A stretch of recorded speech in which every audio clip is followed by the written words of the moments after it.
ಎಲ್ರಿಗೂ ನಮಸ್ಕಾರ. ಎಲ್ಲರೂ ಹೇಗಿದ್ದೀರಾ? ಎಲ್ಲರೂ ಚೆನ್ನಾಗಿದ್ದೀರಾ ಅಂದ್ಕೊಂಡಿದ್ವಿ. ನಾವು ಅಷ್ಟೇ ತುಂಬಾ ಚೆನ್ನಾಗಿದ್ವಿ. ಇವತ್ತೊಂದು ಸಖತ್ ಟೇಸ್ಟಿಯಾದ ಎತ್ಕಿದ ಅವರೆಕಾಳನ್ನ ಬಳಸ್ಕೊಂಡು ಚಿಕನ್ ಕೈಮಾ ಸಾರು ಹೇಗೆ ಮಾಡೋದು ಅಂತೇಳಿ ನೋಡೋಣ ಬನ್ನಿ. ಅದಕ್ಕೆ ಬೇಕಾಗಿರ್ಬೋದು ನಾನು ಅರ್ಧ ಕೆಜಿಯಷ್ಟು ಚಿಕನ್ ತೊಗೊಂಡಿದ್ದೀನಿ, ಬೋನ್ಲೆಸ್ ಚಿಕನು, ಆಮೇಲೆ ಸ್ಕಿನ್ಲೆಸ್ಸು, ಸ್ಕಿನ್ ಇಲ್ದಂಗೆ ಬೋನ್ ಇಲ್ದಂಗೆ ಅರ್ಧ ಕೆಜಿ ಚಿಕನು, 1 ಕೆಜಿಯಷ್ಟು ಅವರೆಕಾಳು, ಇದ್ಕಿದ ಅವರೆಕಾಳು ತೊಗೊಂಡಿದ್ದೀನಿ. ಇದ್ಕಿದ ಅವರೆಕಾಳು ಮಾಡಿಲ್ದಂಗೆ ಹಾಗೇನೂ ಹಾಕ್ಕೊಬೋದು, ಇಲ್ಲ ಅವರೆಕಾಳೇ ಇಲ್ದಂಗೆ ಬರೀ ಚಿಕನ್ ಕೈಮಾನು ಮಾಡ್ಕೊಬೋದು. ಇವಾಗಂತೂ ಅವರೆಕಾಳು ಸೀಸನ್ ಅಲ್ವಾ, ತುಂಬಾ ಚೆನ್ನಾಗಿರುತ್ತೆ. ಈ ಥರ ಮಾಡ್ಕೊಳ್ಳಿ. ಇವಾಗ ನೋಡಿ, ನಾನು ಒಂದು ಮಿಕ್ಸಿ ಜಾರಿಗೆ ಚಿಕನೆಲ್ಲ ನೀಟಾಗಿ ತೊಳ್ಕೊಂಬಿಟ್ಟು, ಇವಾಗ ಒಂದು ಮಿಕ್ಸಿ ಜಾರಿಗೆ ಚಿಕನ್ನು ಒಂದು ಸ್ವಲ್ಪ ತರಿಯಾಗಿ ಮಾಡ್ಕೊಬೇಕು. ಒಂದು ಸ್ವಲ್ಪ ನೈಸ್ ಆಗಿಬಿಡ್ತು ಇದು. ನೀವು ಮಾಡ್ಕೊಳ್ಳೋದಾದರೆ ಸ್ವಲ್ಪ ತರಿಯಾಗಿ ಮಾಡ್ಕೊಳ್ಳಿ. ಇವಾಗ ಒಂದು ಮಿಕ್ಸಿ ಜಾರ್ ಇಟ್ಕೊಂಡು, ಚಿಕ್ಕ ಮಿಕ್ಸಿ ಜಾರಾಗೆ ನಾನು ಒಂದು ಸ್ವಲ್ಪ ಕಾಳು ಮೆಣಸು, ಚಕ್ಕೆ, ಲವಂಗ, ಒಂದು ದೊಡ್ಡ ಸೈಜಷ್ಟು ಈರುಳ್ಳಿ ಹಾಕ್ಕೊಂಡಿದ್ದೀನಿ, ಒಂದು 6 ಹಸಿಮೆಣಸಿನಕಾಯಿ, ಸ್ವಲ್ಪ ಕೊತ್ತಂಬರಿ ಸೊಪ್ಪು, ಒಂದು ಸ್ವಲ್ಪ ಕಡಲೆ ಹಾಕ್ಕೊಬೇಕು, ಕಡಲೆ ಹಾಕ್ಕೊಂಡು ಒಂದು ಸ್ವಲ್ಪ ಶುಂಠಿ ಬೆಳ್ಳುಳ್ಳಿ ಪೇಸ್ಟ್ ಇದ್ದರೆ ಹಾಕ್ಕೊಳ್ಳಿ, ಇಲ್ಲಾಂದರೆ ಶುಂಠಿ ಬೆಳ್ಳುಳ್ಳಿ ಹಾಗೇ ಹಾಕ್ಕೊಬೋದು. ಇದನ್ನೆಲ್ಲ ಅದನ್ನು ಒಂದು ಸ್ವಲ್ಪ ತರಿಯಾಗೆ ಮಾಡ್ಕೊಬೇಕು, ನೈಸಾಗಿ ಮಾಡ್ಕೊಬಾರ್ದು. ಇವಾಗ ಚಿಕನ್ ನಾವೇನು ಮಿಕ್ಸಿ ಮಾಡ್ಕೊಂಡಿದ್ವಲ್ವ ಕೈಮಾ, ಅದಕ್ಕೆ ಒಂದು ಮೊಟ್ಟೆ ಸೇರಿಸ್ಕೊತಾ ಇದ್ದೀನಿ. ಮೊಟ್ಟೆ ಬೇಡ ಅಂದರೆ ನಾವು ಕಡಲೆ ಹಾಕಿರ್ತೀವಲ್ವ ಅದೇ ಸಾಕು, ಏನು ಹೊಡೆಯೋದಿಲ್ಲ, ಆರಾಮಾಗಿ ಬರುತ್ತೆ. ಬೇಕಿದ್ದರೆ ಮೊಟ್ಟೆ ಹಾಕ್ಕೊಳ್ಳಿ, ಇಲ್ಲಾಂದರೆ ಸ್ಕಿಪ್ ಮಾಡ್ಕೊಳ್ಳಿ. ನಾನೊಂದು ಮೊಟ್ಟೆ ಸೇರಿಸ್ಕೊಂಡಿದ್ದೀನಿ. ಇವಾಗ ಎಲ್ಲ ಚೆನ್ನಾಗಿ ಮಿಕ್ಸ್ ಮಾಡಿಬಿಟ್ಟು ಒಂದು 10 ನಿಮಿಷ ಹಾಗೆ ಇಡ್ತಾಯಿದ್ದೀನಿ ನಾನು. ಇವಾಗ ಸಾರಿಗೆ ಮಸಾಲೆ ನಾವು ಜೋಡಿಸ್ಕೊಳ್ಳೋ ಅಷ್ಟರೊಳಗೆ ಅದೊಂದು ಸ್ವಲ್ಪ ಹಾಗೆ ಇರಲಿ. ಇವಾಗ ಒಂದು ಮಿಕ್ಸಿ ಜಾರ್ ತೊಗೊಂಡಿದ್ದೀನಿ ನಾನು, ಅದಕ್ಕೆ ಒಂದು 3 ಈರುಳ್ಳಿ, ಚಿಕ್ಕದಿತ್ತು ಈರುಳ್ಳಿ ಹಾಕ್ಕೊಂಡಿದ್ದೀನಿ, ಒಂದು 2 ಟೊಮೊಟೊ, ಒಂದು ಸ್ವಲ್ಪ ಒಣ ಕೊಬ್ಬರಿನೂ ಸೇರಿಸ್ಕೊಂಡಿದ್ದೀನಿ ನಾನು. ನಿಮಗೆ ಬೇಕಿದ್ದರೆ ಹಸಿ ಕೊಬ್ಬರಿನೂ ಸೇರಿಸ್ಕೊಬೋದು. ಒಂದು ಸ್ವಲ್ಪ ಲವಂಗ, ಚಕ್ಕೆ ಹಾಕ್ಕೊಂಡಿದ್ದೀನಿ. ಇವಾಗ ಇದಕ್ಕೆ ನಾನು ಕೊತ್ತಂಬರಿ ಪೇಸ್ಟ್ ಅಂದರೆ ಶುಂಠಿ ಬೆಳ್ಳುಳ್ಳಿ ಪೇಸ್ಟ್ ಮಾಡಿಟ್ಟಿದ್ದೆ, ಅದನ್ನೇ ಸೇರಿಸ್ಕೊಂಡಿದ್ದೀನಿ. ಶುಂಠಿ ಬೆಳ್ಳುಳ್ಳಿ, ಸ್ವಲ್ಪ ಪುದೀನ ಸೊಪ್ಪು, ಕೊತ್ತಂಬರಿ ಸೊಪ್ಪು ಹಾಕಿ ರುಬ್ಬಿಟ್ಕೊಂಡಿದ್ದೆ, ಅದನ್ನು ಸೇರಿಸ್ಕೊಂಡು ಅದಕ್ಕೇನೆ ಒಂದು ಸ್ವಲ್ಪ ಧನಿಯಾ ಪೌಡ್ರು, ಖಾರ ಪುಡಿನೂ ಸೇರಿಸ್ಕೊಂಡು ಚೆನ್ನಾಗಿ ನೈಸಾಗಿ ಪೇಸ್ಟ್ ಮಾಡ್ಕೊಂಡು ಬಂದಿದ್ದೀನಿ ನಾನು. ಇನ್ನು ಸ್ವಲ್ಪ ಕೊತ್ತಂಬರಿ ಸೊಪ್ಪನ್ನು ಸೇರಿಸ್ಕೊಂಡಿದ್ದೀನಿ, ಫ್ರೆಶ್ಶಾಗಿ ಇರಲಿ ಅಂತ ಹೇಳ್ಬಿಟ್ಟು. ಇವಾಗ ಒಂದು ಕಡಾಯಿ ಇಟ್ಕೊಂಡು, ಕಡಾಯಿಗೆ ಒಂದು ಈರುಳ್ಳಿ ಕಟ್ ಮಾಡ್ಕೊಂಡಿದ್ದೀನಿ, ಒಂದೆರಡು ಹಸಿರು ಮೆಣಸಿನಕಾಯಿ, ಅದೊಂದು ಸ್ವಲ್ಪ ಹಣ್ಣಾಗಿಬಿಟ್ಟಿದೆ, ಚೆನ್ನಾಗಿರುತ್ತೆ ಟೇಸ್ಟು, ಅದನ್ನೇ ಹಾಕ್ಕೊಂಡಿದ್ದೀನಿ. ಅದೊಂದು ಸ್ವಲ್ಪ ಚೆನ್ನಾಗಿ ಫ್ರೈ ಆಗೋಷ್ಟರೊಳಗೆ ಈ ಕಡೆ ನಾನು ಕೈಮಾನು ಉಂಡೆ ಮಾಡ್ಕೊತಾ ಇದ್ದೀನಿ. ನಮಗೆ ಯಾವ ಸೈಜ್ ಬೇಕೋ ಆ ಸೈಜ್ ನೋಡಿಕೊಂಡು ಉಂಡೆ ಮಾಡ್ಕೊಳ್ಳೋಣ. ತುಂಬಾ ಚೆನ್ನಾಗಿರುತ್ತೆ. ಒಂದೇ ಥರ ತಿಂದು ಬೇಜಾರಾಗಿರುತ್ತೆ ಅಲ್ವಾ, ಒಂದೇ ಥರದ್ದು ಮಾಡಿಕೊಂಡು ಈ ಥರನೂ ಮಾಡಿ ತುಂಬಾ ಚೆನ್ನಾಗಿರುತ್ತೆ. ಮುದ್ದೆಗಂತೂ ಒಳ್ಳೆ ಕಾಂಬಿನೇಷನು ಈ ಕೈಮಾ ಸಾರು. ಅದರಲ್ಲೂ ಇದ್ಕಿದ ಅವರೆಕಾಳು ಹಾಕಿಬಿಟ್ಟು ಮಾಡಿ ಸಾರು ತಿಂತಾಯಿದ್ರೆ ನಿಜವಾಗ್ಲೂ ಆ ಟೇಸ್ಟ್ ಹೇಳೋಕ್ಕೆ ಆಗಲ್ಲ, ಅಷ್ಟೊಂದು ಚೆನ್ನಾಗಿರುತ್ತೆ ಸಾರು ಮಾತ್ರ. ತುಂಬಾ ಈಸಿಯಾಗೂ ಮಾಡ್ಕೊಳ್ಬೋದು. ಟೇಸ್ಟ್ ಅಂತೂ ಸಖತ್ತಾಗಿರುತ್ತೆ, ಮಕ್ಳಿಗಂತೂ ತುಂಬಾ ಇಷ್ಟ ಆಗುತ್ತೆ ಈ ಥರ ಮಾಡಿಕೊಟ್ರೆ. ಇವಾಗ ನಾನು ಈರುಳ್ಳಿ ಎಲ್ಲ ಫ್ರೈ ಆಗಿದ್ಮೇಲೆ ಅವರೆಕಾಳು ಹಾಕ್ಬಿಟ್ಟು, ಅವರೆಕಾಳು ಚೆನ್ನಾಗಿ 1-2 ನಿಮಿಷ ನಾನು ಎಣ್ಣೆಯಲ್ಲೇ ಫ್ರೈ ಮಾಡಿಕೊಂಡೆ, ಒಂದು ಸ್ವಲ್ಪ ಅದು ಕಾಳೆಲ್ಲ ಹಸಿ ಸ್ಮೆಲ್ ಹೋಗೋವರೆಗೂ. ಅದಾಗಿದ್ಮೇಲೆ ನಾವು ರುಬ್ಕೊಂಡಿದ್ವಲ್ವ ಆ ಮಸಾಲೆನೂ ಹಾಕ್ಬಿಟ್ಟು ಚೆನ್ನಾಗಿ ಫ್ರೈ ಆಗಬೇಕು ಮಸಾಲೆ. ನಾವೇನೇ ಅಡುಗೆ ಮಾಡಬೇಕಾದ್ರೆ ಮಸಾಲೆ ಎಷ್ಟು ಚೆನ್ನಾಗಿ ಫ್ರೈ ಆಗುತ್ತೋ ಅವಾಗೆ ಟೇಸ್ಟ್ ತುಂಬ ಚೆನ್ನಾಗಿರುತ್ತೆ.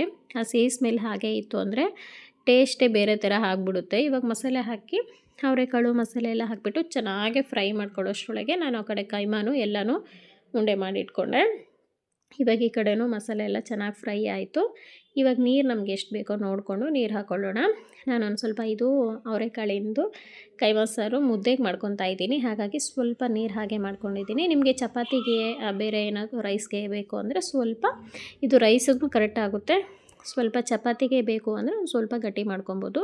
ಇನ್ನೊಂದು ಸ್ವಲ್ಪ ಎಲ್ಲ ಕುದ್ದಾಕಿದ್ಮೇಲೆ ಅದು ಗಟ್ಟಿನೇ ಆಗುತ್ತೆ. ಒಂದು ಸ್ವಲ್ಪ ಮೀಡಿಯಮಾಗಿ ಮಾಡ್ಕೊಂಡಿದ್ದೀನಿ ನೋಡಿ ನಾನಿವಾಗ. ಅದು ಚೆನ್ನಾಗಿ ಮಸಾಲೆ ಕುದೀತಾ ಇರಬೇಕು, ನೀರೆಲ್ಲ ಹಾಕಿಬಿಟ್ಟು ಮಸಾಲೆ ಚೆನ್ನಾಗಿ ಕುದೀತಾ ಇರಬೇಕಾದ್ರೆ ಆವಾಗ ನಾವು ಮಾಡಿಟ್ಕೊಂಡಿರುವಂಥ ಕೈಮಾ ಉಂಡೆಗಳನ್ನು ಒಂದೊಂದಕ್ಕೆ ನಿಧಾನವಾಗಿ ಹಾಕಬೇಕು. ಏನು ಹೊಡೆಯೋದಿಲ್ಲ, ತುಂಬ ಚೆನ್ನಾಗಿ ಬರುತ್ತೆ. ಕರೆಕ್ಟಾಗಿ ನಾವು ಫಾಲೋ ಮಾಡಿದ್ವಿ ಅಂದರೆ ಪರ್ಫೆಕ್ಟಾಗಿ ಬರುತ್ತೆ.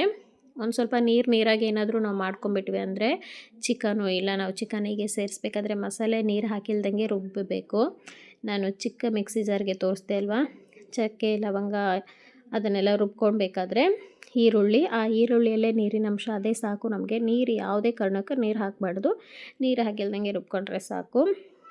ಇವಾಗ ಎಲ್ಲ ಕೈಮಾ ಉಂಡೆನೂ ಹಾಕಿಬಿಟ್ಟು ಚೆನ್ನಾಗಿ ಕುದಿಸ್ಕೊಬೇಕು. ನಮ್ಮ ಸಾಕ್ಷಿ ಪಪ್ಪು ಅದನ್ನು ಮಾಡಿಟ್ಟಿದ್ದ ತಕ್ಷಣ ಅವಳು ಏನೋ ಅಂದ್ಕೊಂಡ್ಬಿಟ್ಟು ಕೇಳ್ತಾಯಿದ್ಲು, ಹಾಗಾಗಿಬಿಟ್ಟು ಅವಳಿಗೆ ಒಂದು 4 ಹಾಗೆ